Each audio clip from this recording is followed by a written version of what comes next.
Who was Mademoiselle Nadia Boulanger? In fact, she is Mademoiselle Nadia Boulanger. Between the person and her legacy, the legacy is present, future, eternal.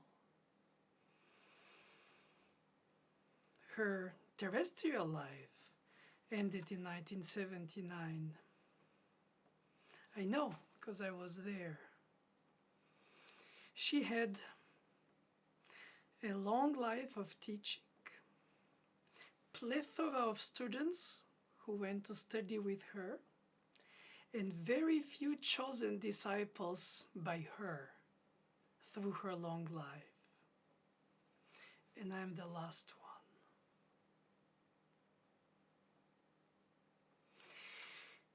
It is factual that most teachers leave a legacy of a trade: instrument, voice, theory, history, analysis.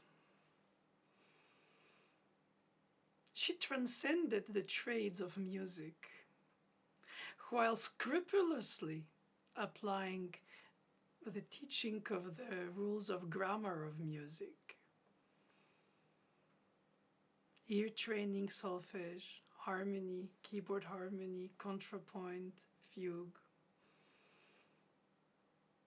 And in a very creative way, not the way the books give the answers to the questions, was the journey itself that mattered for the creative solution of the exercises. So of course she was extremely authoritarian and incredibly demanding and extremely feared, but so are many teachers today's reputations.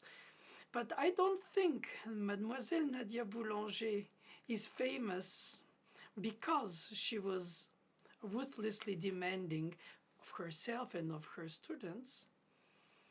Austere character in the eyes of some, of many. I think it's because she knew how to inspire, unleash the creativity in her students.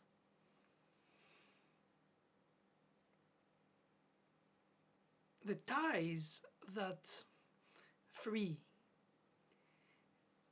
the locks for which you have to build and shape the key in order to reach to the understanding through the hearing and the loving of the mystery of the beauty of music, and not pretend to understand it because you can analyze it organically. Because the ingredients don't make the whole. And even if you learn the specifics of the stylistic ingredients of a given composer, you can make up a piece that sounds on the surface like him, but is not. Same with her. Her teaching was philosophical, strict for the rules, unleashing potentials for the inspiration for those who needed it and who either were fearing it or holding back. She would give them the grammar to sustain their prose that they came up with, or their poetry. You knew when you were next to her, and I knew that myself through the 10 years of my building up in music as a child to a teenager, and the last 10 years of her long life of 90-some years, that she was the impersonation of honesty in music. If she was critical, she was not mean. She was right. If she was encouraging, she wasn't pitying. She was unleashing, fighting for your own personality to blossom and not to become a copy of her ideologies in music, of her tradition inherited by her teacher Fauré and her friend Stravinsky. And that was naturally an aesthetic circle, while she never encouraged her students to become clones of her. Many composition teachers do it unwillingly or willingly because of the strength of their personality through their music. Many piano teachers or instrumental teachers teach through the way they play or their own trade of the music.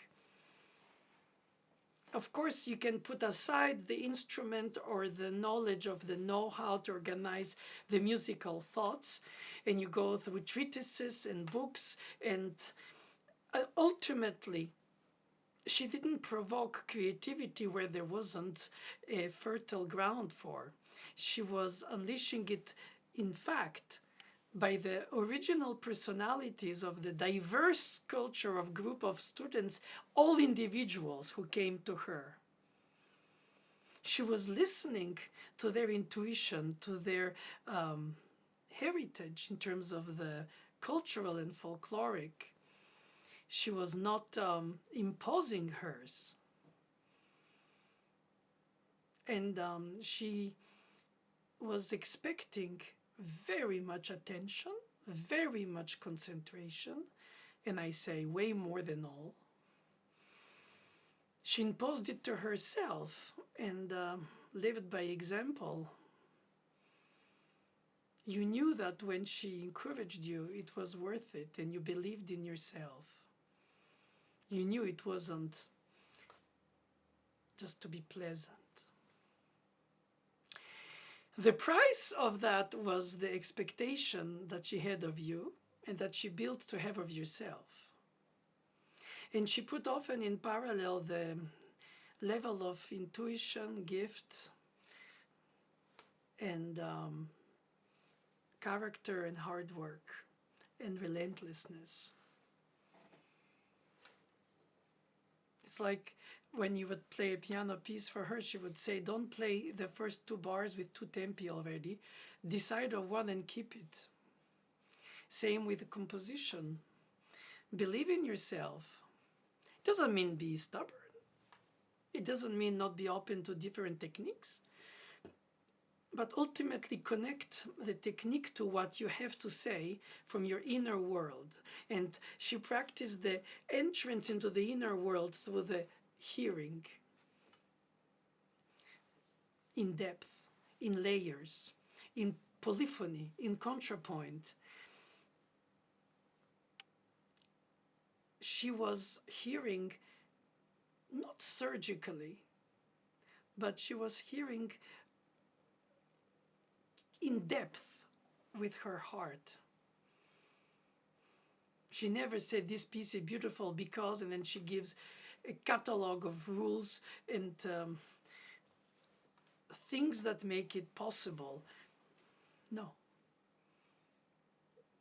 We analyzed the toolbox of every composer's way of expressing themselves. And she considered not a hierarchy between the composers, the great ones, the less famous ones, the forgotten ones. It was all about their compositions, not about themselves.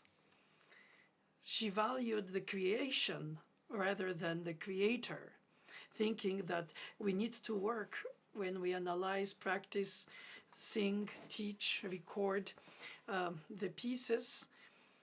It's the pieces themselves and what they express truly, as the music is its own language, beyond what we could analogize with live experiences, which is possible too. But she went as far as to not associate her awareness of creators in person as Ravel, Fauré, Stravinsky, Poulenc, Debussy.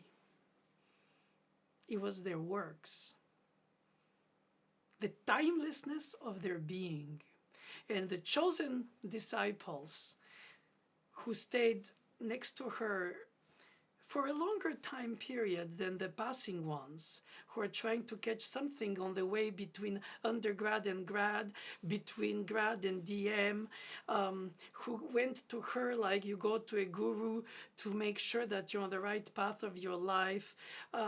These were very revealing for them if they accepted her omens.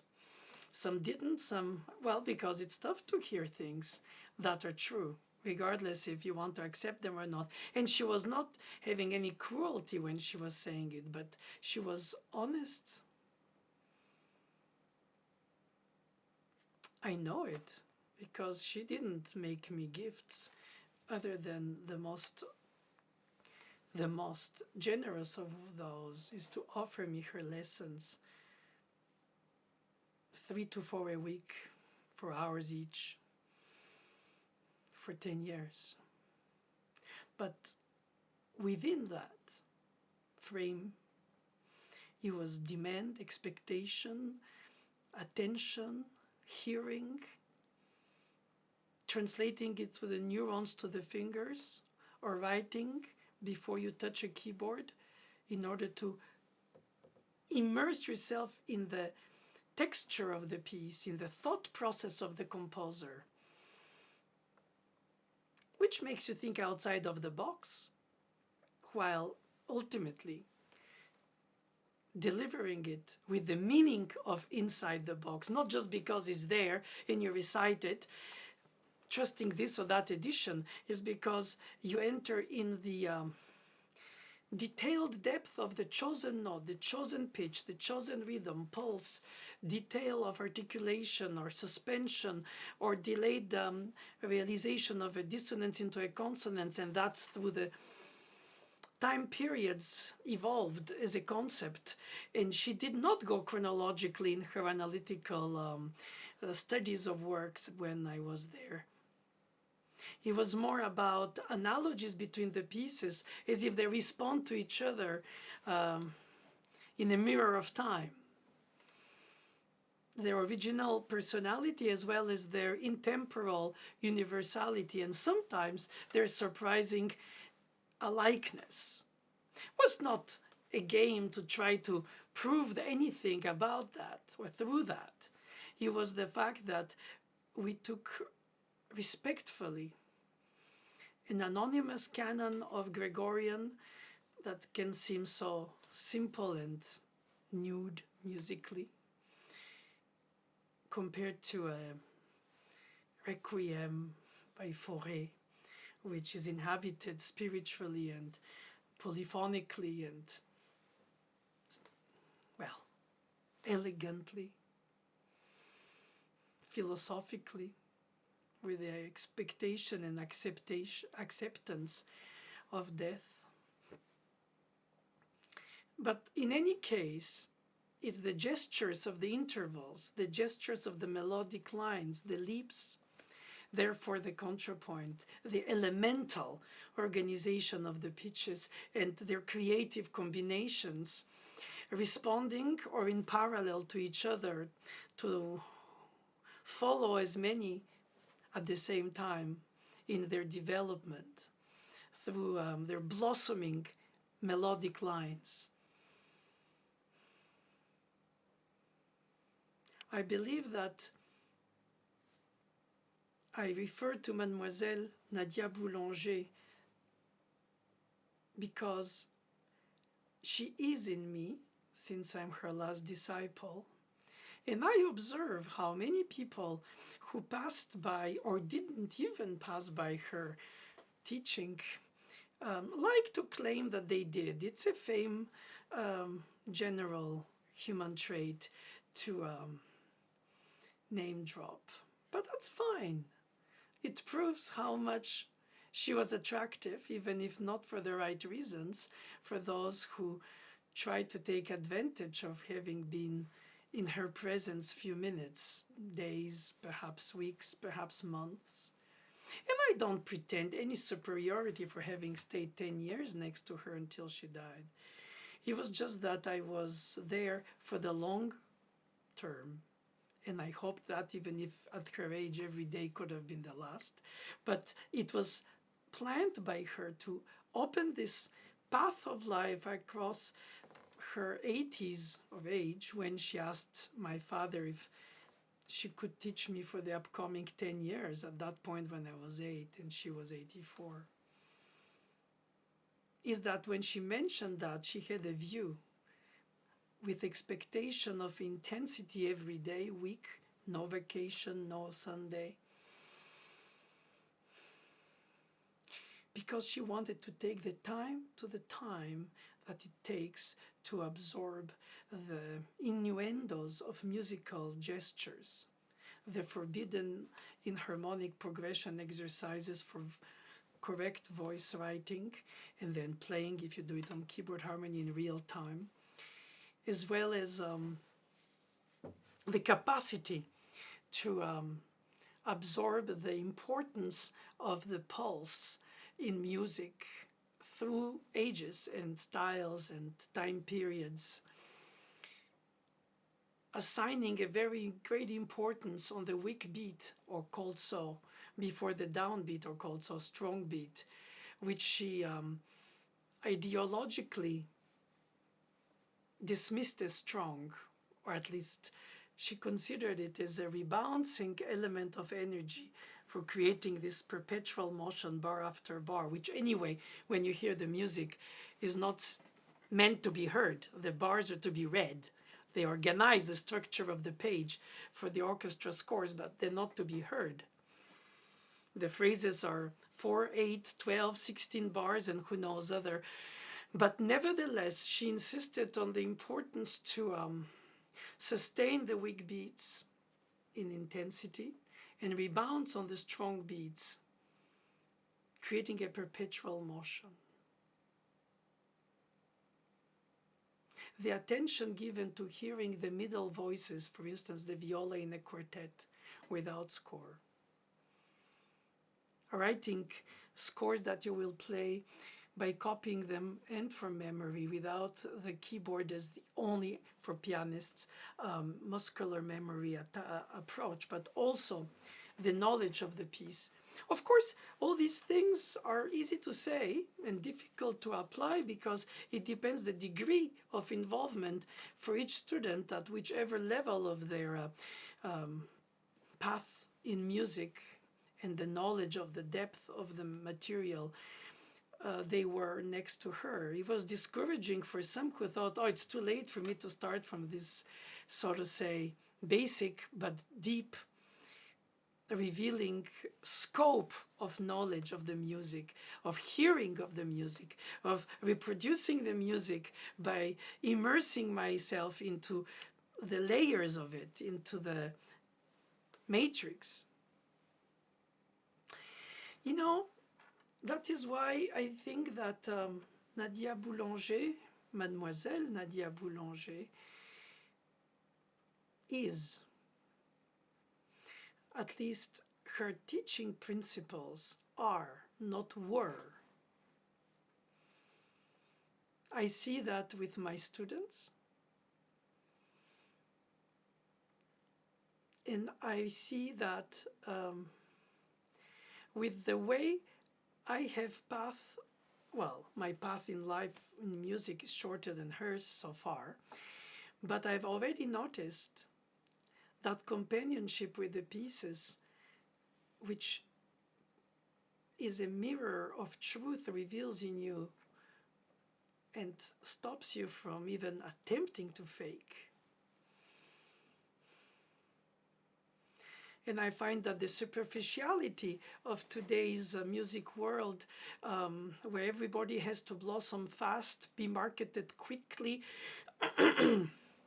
bring some kind of eccentricity that will be considered attractive for the sake of it, while they use all the strengths they have individually. And that, I think, nobody is there to criticize. I personally am very tolerant with the different ways of people approaching music, playing, making, teaching, writing, transmitting, recording, broadcasting, as long as there is a sense that you can trust that what they do is rooted deeply. It's not just to seduce. It's not just reduced to show off. It's more than that. Also in that, it's part of the artwork in terms of living art. Is not a sculpture in the eye of the beholder, a painting in the eye of the beholder. You bring it alive from the score, and the way you bring it alive can be attractive or not for some people. Of course, it depends if the recipients have the culture to receive it. But then you can shape that by making your interpretations become, for those who play the pieces, impeccable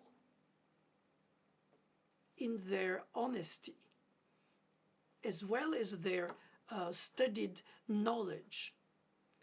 That you know that when you deliver a tempo, a phrasing, a pacing, an articulation, there is a purpose to it, is not by itself, but in a soundscape which brings you as a listener to an escapism where you believe it's true.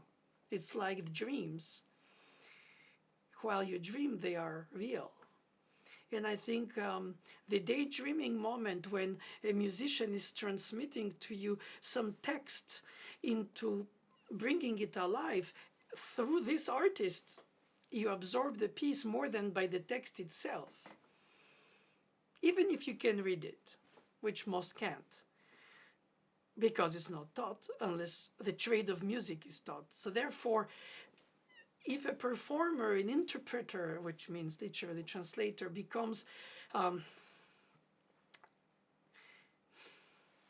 endowed with the importance of transmitting the message, the scope, and the depth, and the charm as well, of course, of the music expression vehicle through this composer's writing. Or you can always be criticized, and God forbids, it's easy to. Not supposed to be that way. I know better. Fine. It's not exclusive. But if you have a conviction, then yeah, it is exclusive. You can evolve in your convictions, and that is, in fact, humbling, revealed to you by somebody's interpretation, a student's first the way they finish by discovering the piece makes you rediscover it in ways you didn't think of it. And you feel like, it's a good thing I woke up this morning. I rediscovered something that questioned my inner status quo. Mademoiselle Boulanger was very interested in this eternal, constant awareness, awakenness, capacity to admire, to be marveled in front of a detail or a structure, a construction or a single note. Everything was important in order to absorb and enter in the music that one plays or one sings or one writes about or one conducts.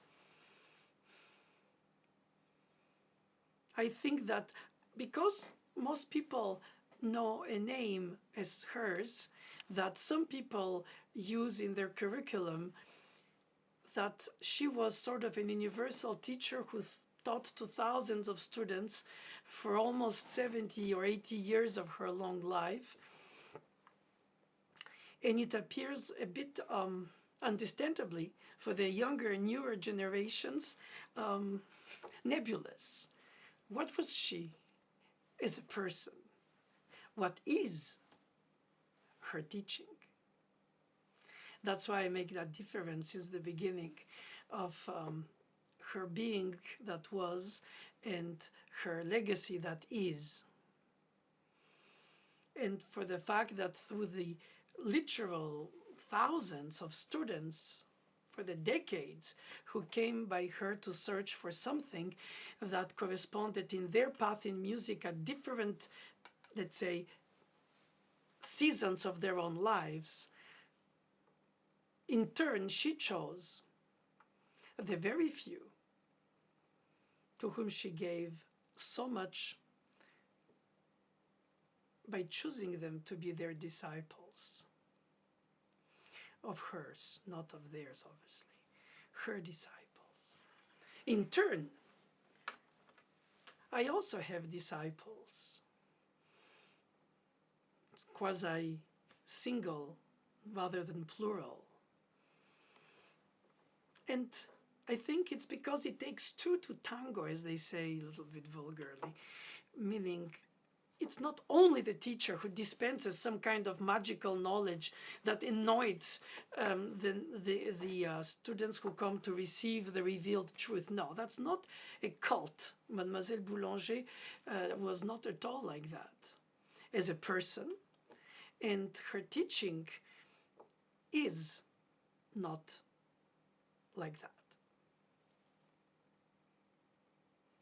It's common to say that when different professions who had to study Latin, dead language as they call it, in order to learn their trade, like medical doctors, lawyers, or just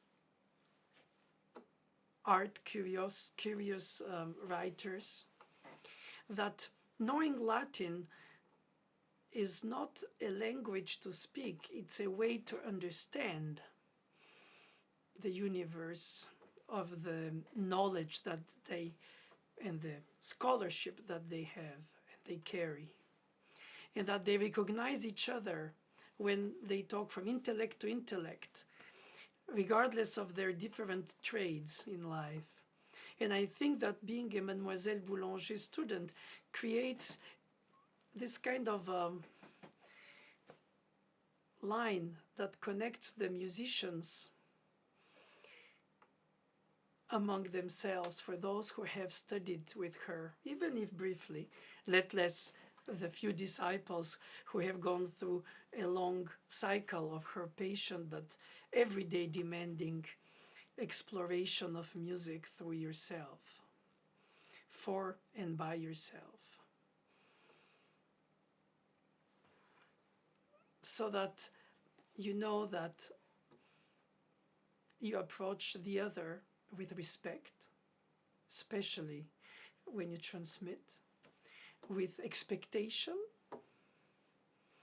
and with tolerance, encouraging your creativity while shaping you through the discipline. Not just of how to play, how to write, how to think, how to sing, how to write about music, but all of the above in one. It didn't mean that you're less professional because you are so universally versed in music. Serving the muse honestly. Being the best you could be for those who come to seek your advice, as I try to do in her spirit. That's why Mademoiselle Nadia Boulanger is, and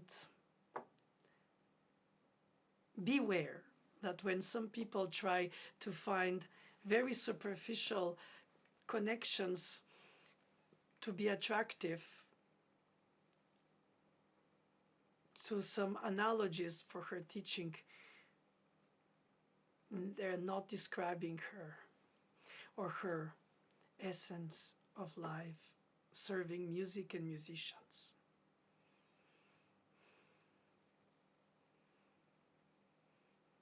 Be unforgiving with yourself and tolerant with the others, she told me. Hence, being a saint, which I'm not, it's still some conjuncture that I'm trying to apply at each lesson for each individual whom I'm teaching, because each of them I respect individually. It's humbling, but essential. Thank you.